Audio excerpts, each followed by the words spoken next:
Seja bem-vindo à disciplina Gestão dos Processos Formativos em Espaços Escolares. Eu sou a professora Fábia Magali, pedagoga, mestre e doutora em Educação. Daremos prosseguimento às discussões sobre a gestão no espaço escolar, especificamente a unidade 1 do nosso plano de ensino, concepções e prática de organização e gestão da escola.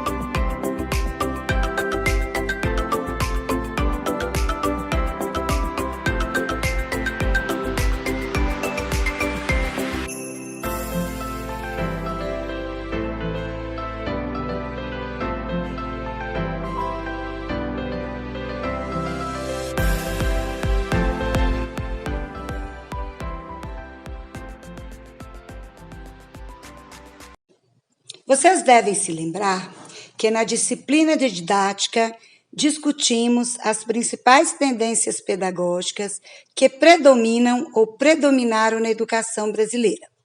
Estou falando em predominam ou predominaram porque muitas dessas tendências ainda estão presentes na nossa prática pedagógica. Vejamos. As principais tendências da nossa prática pedagógica nós podemos classificar em tradicional, escola nova, tecnicista e progressista. Cada uma dessas tendências traz um modelo de escola. Vamos começar então discutindo sobre o papel da escola na perspectiva tradicional ou na tendência tradicional. Então, na tendência tradicional, o papel da escola é preparar intelectualmente e moralmente os alunos para assumirem o seu papel na sociedade. E para isso, a escola definia os seus conteúdos a partir de conhecimentos e valores sociais acumulados através dos tempos e repassados aos alunos como verdades absolutas. O método era baseado na exposição e demonstração verbal da matéria e ou por meio de modelos. E a relação professor-aluno era marcada pela autoridade do professor, que exigia a atitude receptiva do aluno. E o que era aprender numa perspectiva tradicional? Aprender era memorizar os conhecimentos. Então, o aluno demonstrava que ele estava aprendendo quando ele conseguia memorizar os conhecimentos transmitidos pelo professor. Na escola nova, ou também chamado de escola novista, o papel da escola era formar atitudes.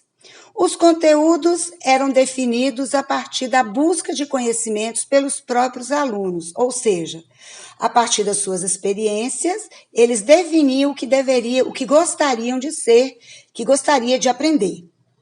O método era baseado na facilitação da aprendizagem, por meio de pesquisas, de métodos de resolução de problemas.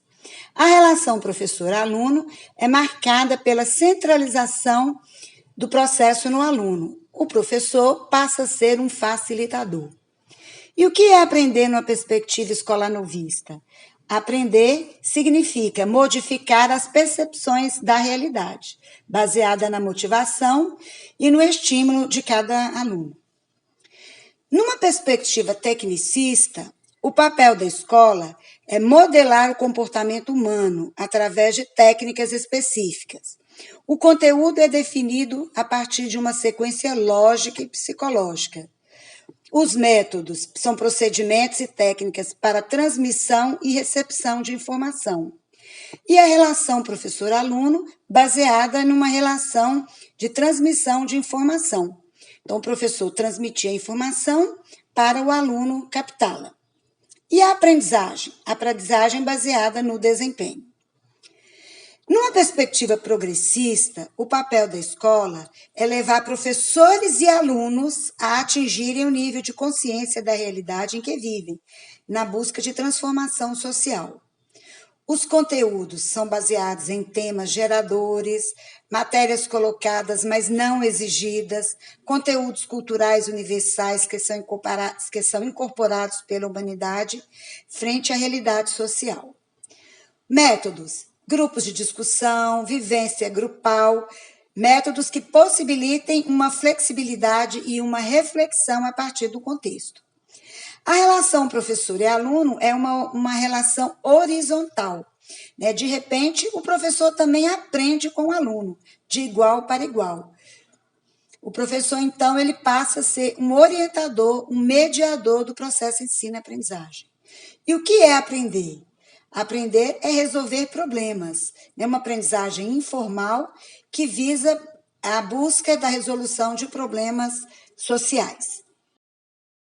Então, como podemos observar, em todas as tendências, as escolas são instituições sociais que, para cumprirem seus objetivos, precisam ser, de alguma forma, administradas ou geridas. Podemos constatar também que as tendências apresentam posições diferentes e frequentemente conflitantes em relação ao objetivo social da escola e às formas organizacionais. Ou seja, cada escola tem um papel muito bem definido. Pois bem, reconhecido o papel social da escola, a questão que conduzirá às reflexões dessa unidade é: como as escolas estão se organizando para atingir o seu objetivo? Para buscarmos respostas para essa questão, vamos discutir algumas questões. Primeiro, o significado do termo gestão. Depois, o conceito de gestão escolar. E, em terceiro, os processos formativos. Então, começando o primeiro item. O que significa o termo gestão? O termo gestão vem do latim gestione, significa ato de gerir, gerência ou administração. Podemos entender que a gestão está relacionada à atuação que objetiva promover a organização, a mobilização e a articulação de todas as condições materiais e humanas necessárias para garantir o avanço dos processos socioeducacionais, dos estabelecimentos de ensino, órgãos do sistema de ensino, além de orientar para a promoção efetiva da aprendizagem pelos alunos, bem como a promoção da educação como um todo.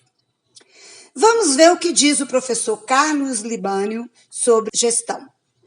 Segundo o professor Carlos Libânio, gestão é o conjunto de todas as atividades de coordenação, de acompanhamento do trabalho, do cumprimento das atribuições de cada membro da equipe, a realização do trabalho em equipe, a manutenção do clima de trabalho, a avaliação de desempenho. Com o objetivo de viabilizar a gestão democrática e participativa, a legislação educacional brasileira tem defendido a ideia da autonomia administrativa, financeira e pedagógica das escolas. E para que isso se efetive, alguns mecanismos são estabelecidos, tais como eleições para a escolha dos dirigentes, constituição e tomada de decisões através dos órgãos colegiados, dentre outros. Entretanto, o professor Libânio afirma que isso só pode ocorrer quando a escola permite a participação de todos, pois não há significatividade se não há também participação. E esta só é possível plenamente na gestão democrática. Para a significatividade ocorrer no espaço escolar, é necessário que ocorra antes no espaço administrativo. É preciso que os pais, alunos, funcionários e comunidade participem de todas as decisões do planejamento escolar, da avaliação institucional e da execução das atividades da escola. Segunda questão: o que significa gestão escolar? Retomando o que já foi discutido no material da disciplina Gestão dos Sistemas e Instituições de Ensino, ministrada no 5º período, O conceito de gestão escolar foi criado para superar um possível enfoque limitado do termo administração escolar. Ela se constituiu a partir dos movimentos de abertura política do país no final da década de 70, início dos anos 80, que começaram a debater novos conceitos e valores associados à ideia de autonomia escolar, à participação da sociedade e da comunidade, à criação de escolas comunitárias, cooperativas e associativas e ao fomento das associações de pais. Portanto, é importante a gente fazer a distinção entre administração e gestão. Então, vejamos no quadro à esquerda. A administração, ela está relacionada com uma vivência mais autoritária, centrada na pessoa do administrador, né?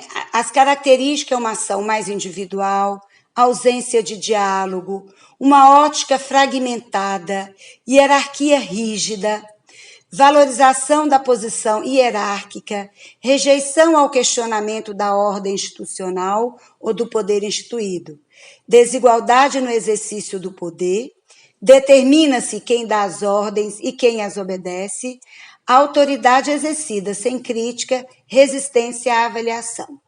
Então, a administração, ela está centrada geralmente em uma pessoa, né? Na pessoa daquele que está à frente da instituição social. Então, ela está voltada mais para um aspecto autoritário. Ao contrário, a gestão, ela está voltada mais para uma vivência democrática. As ações são coletivas, a liberdade de expressão e diálogo. A ótica é organizada pela visão do conjunto e não só de uma pessoa. Evita-se distância hierárquica. Busca-se a participação corresponsável, incentivo ao questionamento, à descoberta.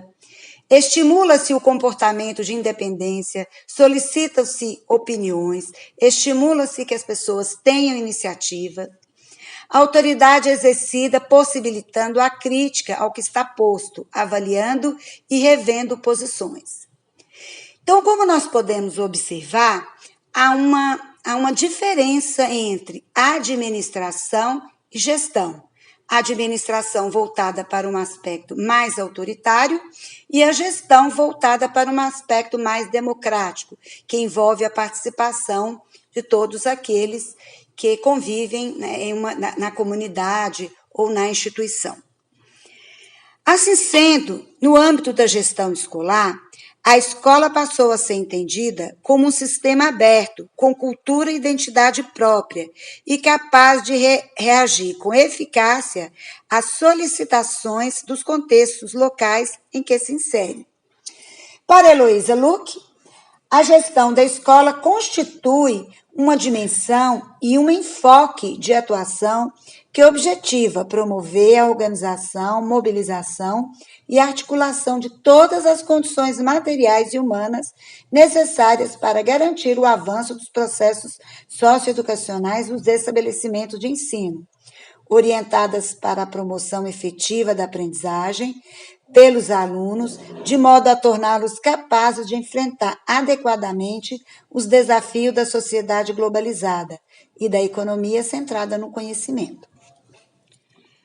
A Lei de Diretrizes e Bases da Educação Nacional, Lei 9.394 de 96, ao abordar a forma de organização da unidade escolar, dá um enfoque na questão da autonomia ao explicitar, no artigo 12, inciso 2º, que os estabelecimentos de ensino terão a incumbência de administrar seu pessoal e seus recursos materiais e financeiros. Então, retomando a nossa discussão, o que é, então, uma gestão escolar? A gestão escolar busca promover a organização, mobilização e articulação das condições essenciais para garantir o avanço do processo socioeducacional das instituições de ensino. Quais são os pilares da gestão escolar? gestão pedagógica, gestão administrativa, gestão financeira, gestão de recursos humanos, gestão da comunicação, gestão de tempos e eficiência dos processos. Quais são os resultados da gestão escolar? Excelência no ensino, redução da inadimplência, prevenção da evasão, combate à indisciplina, equipe motivada, pais e alunos engajados.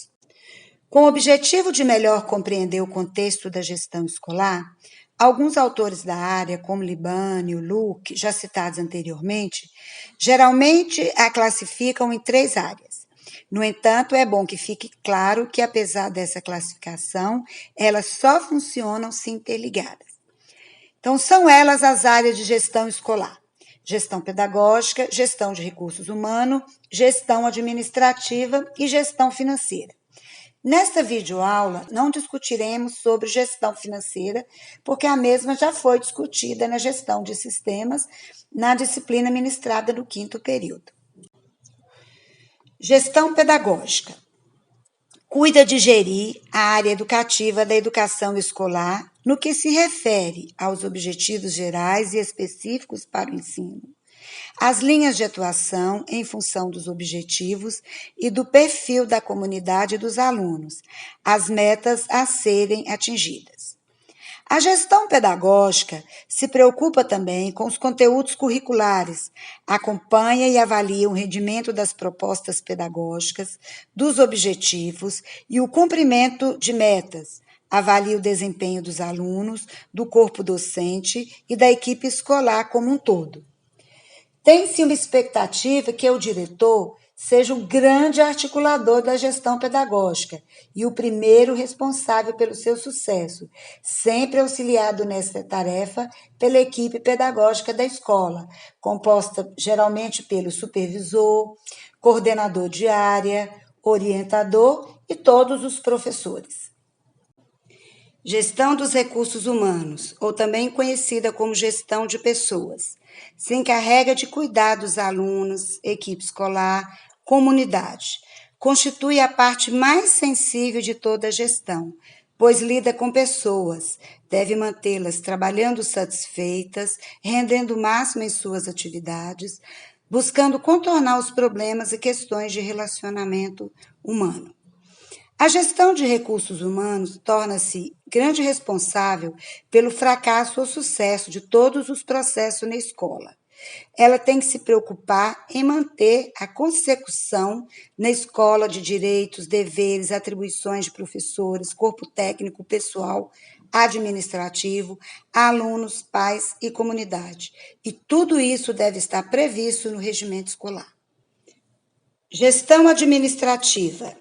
Cuida da parte física, o prédio, os equipamentos, os materiais que a escola possui, e da parte institucional, cumprir a legislação escolar, respeitar os direitos e deveres de todos os envolvidos, as atividades de secretaria. Suas especificidades estão enunciadas no plano da escola, também denominado do Plano Pedagógico de Gestão Escolar ou Projeto Pedagógico, no Regimento Escolar e no Plano de Desenvolvimento da Escola, o PDE. Como já dissemos, não discutiremos aqui a gestão financeira, porque a mesma já foi abordada no material da disciplina Gestão de Sistemas, ministrada no 5º período. Precisamos entender os processos formativos como algo que se desenvolve na vida familiar, na convivência humana, no trabalho, nas instituições de ensino e pesquisa, nos movimentos sociais e nas organizações da sociedade civil e também nas manifestações culturais, como dispõe o artigo 1º da Lei 9394 de 96, a Lei Diretrizes e Bases da Educação Nacional, disciplinadora de toda a educação brasileira. Segundo esse artigo, a educação abrange os processos formativos que se desenvolvem na vida familiar, na convivência humana, no trabalho, nas instituições de ensino e pesquisa, nos movimentos sociais, nas organizações da sociedade civil e nas manifestações culturais. Por se tratar de um processo de aquisição, de aprimoramento contínuo da soma de conhecimentos que foram adquiridos de forma cumulativa pela humanidade, a educação deve formar pessoas com autonomia de pensamento, capacidade de reflexão, construção de críticas e interação com indivíduos que apresentam outros valores, comportamentos e culturas distintas, ou seja, na construção de cidadãos que possam contribuir para o desenvolvimento da sociedade. Como a educação deve formar pessoas, e essa educação no contexto escolar se consolida nas 3 áreas da gestão, pedagógica, administrativa e de recursos humanos, podemos dizer que a gestão pedagógica e de recursos humanos são as responsáveis pelos processos formativos, seja de alunos, professores, funcionários, gestores, equipe pedagógica e comunidade. Portanto, optar por uma gestão colegiada e participativa irá criar laços de responsabilização entre todos os envolvidos, quer sejam professores, alunos, familiares, funcionários, uma vez que uma gestão centralizadora não é favorável a uma formação para a autonomia e para a cidadania. Assim, concordamos com Bolzan quando ele diz que é necessário uma relação de interdependência nos processos formativos, entendida como um movimento de construção compartilhada de conhecimento, no qual o intercâmbio de ideias e concepções são as bases deste processo. O contrato didático, estabelecido entre ensinantes e aprendentes, pressupõe trocas e apoio para os avanços de cada sujeito no processo de conhecer. Assim, a gestão escolar consiste no processo de mobilização e orientação do talento e esforço coletivo presente na escola, em associação com as organizações de recursos e processos, para que a instituição desempenhe de forma efetiva seu papel social e realize seus objetivos educacionais de formação de seus alunos e promoção de aprendizagem significativa. Ao discutirmos sobre os processos formativos, precisamos fazer um parêntese sobre a gestão de currículo, que é um desdobramento da gestão pedagógica. Então, o que é gestão de currículo? O conceito de gestão curricular ou de flexibilização traz em si a ideia de que o currículo prescrito a nível nacional, segundo a Base Nacional Comum Curricular, tem mais probabilidade de se adequar às especificidades de situações diversas vivenciadas pela população escolar, se nele, no currículo, intervirem os atores educativos locais, professores, especialistas, gestores, alunos e família. Flexibilizar o currículo significa deslocar e diversificar os centros de decisão curricular e, por isso, viabilizar níveis de gestão que até aqui tinham pouca relevância nesse campo. Em síntese, flexibilizar o currículo significa compreender o currículo prescrito a nível nacional como uma proposta que tem de ganhar sentido nos processos de ação e de interação que ocorrem nas escolas. Ou seja, precisamos ter clareza e reconhecermos que cabe às escolas e aos professores tomarem as decisões, podendo assim conceber e desenvolver um currículo rigoroso. Por que não? A gestão de currículo pressupõe a administração, a tomada de decisão, organização do conhecimento escolar, das habilidades, das atitudes e dos valores que orientam a prática pedagógica de todos os sujeitos envolvidos no processo educativo. O objetivo é estabelecer relações mais amplas com o conhecimento escolar para superar a rigidez e a hierarquização dos currículos disciplinares. Cabe aos professores fazer assegurar a apropriação de conhecimentos, valores, habilidades e atitudes que garantam a formação de um cidadão que seja livre e autônomo. Para que isso aconteça, o coletivo da escola também precisa tomar a decisão de formar alunos capazes de aprender a aprender. Para garantir o aprender a aprender, faz-se necessário uma gestão do conhecimento na escola, e esta é mediada pela gestão do currículo, que deve trabalhar em prol da inclusão e de educação que promova o desenvolvimento humano. Vamos entender, através do fluxo do sistema de educação, na perspectiva da gestão escolar, como deve funcionar o sistema, a gestão educacional. Todo o sistema educativo, ele é organizado segundo uma legislação nacional, a Lei de Diretrizes e Bases da Educação, vigente na atualidade. Essa legislação nacional, ela vai orientar a organização do currículo nacional. Atualmente, o currículo nacional está sendo orientado pela Base Nacional Comum Curricular, que, por sua vez, vai orientar os projetos políticos pedagógicos das escolas, os famosos PPPs. O projeto político de cada escola deve orientar o plano curricular das disciplinas. E esse plano curricular, por sua vez, estará organizado numa perspectiva da gestão curricular flexível, que vai orientar a gestão da sala de aula. Resumindo, a gestão da sala de aula, como professor, está ligada ao projeto político-pedagógico da escola, à Base Nacional Comum Curricular, à legislação vigente e ao sistema educativo. Em relação à gestão de currículo, podemos concluir que é um espaço onde se pode disponibilizar as informações e o apoio às necessidades dos professores do planejamento curricular, nas inovações e no desenvolvimento.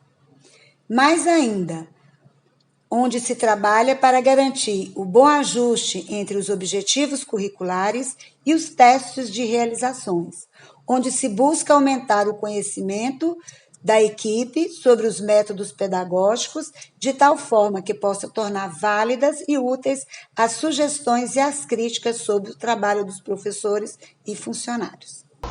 Vejo vocês na próxima aula. Bye!